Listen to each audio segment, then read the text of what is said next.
good to use organic, non-processed almonds. But these are non-GMO.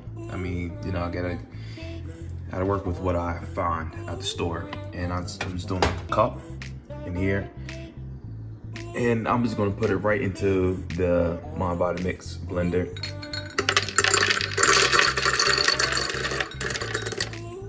And I've never made this before at all, so this is my first time.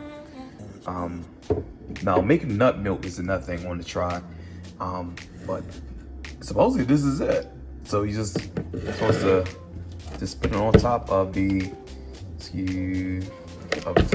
blender and just blend away until it churns into a creamy butter paste, and then the oils, the natural oils from the almonds will be released during that process. And it is a atomic process of blending with a few minutes. I read 17 to 25 minutes, so we'll see on low.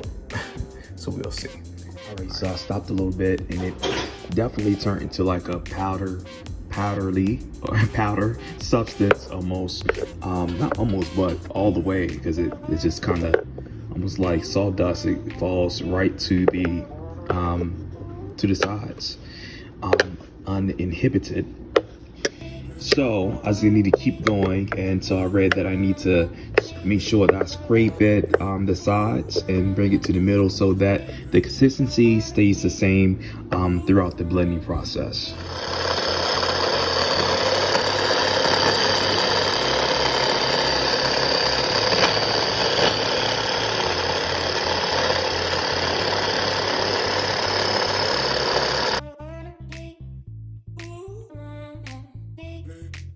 All right, so I had to take it off the food processor because it started making this crazy noise.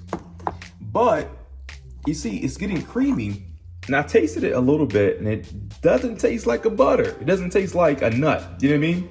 Not a nutty flavor that we all love. Some of us anyway. But as you see, it's creaming. It's getting to that texture, but it's not quite there.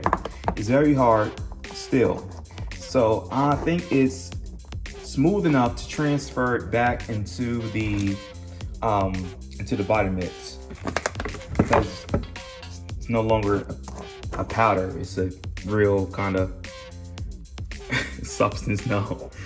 All right.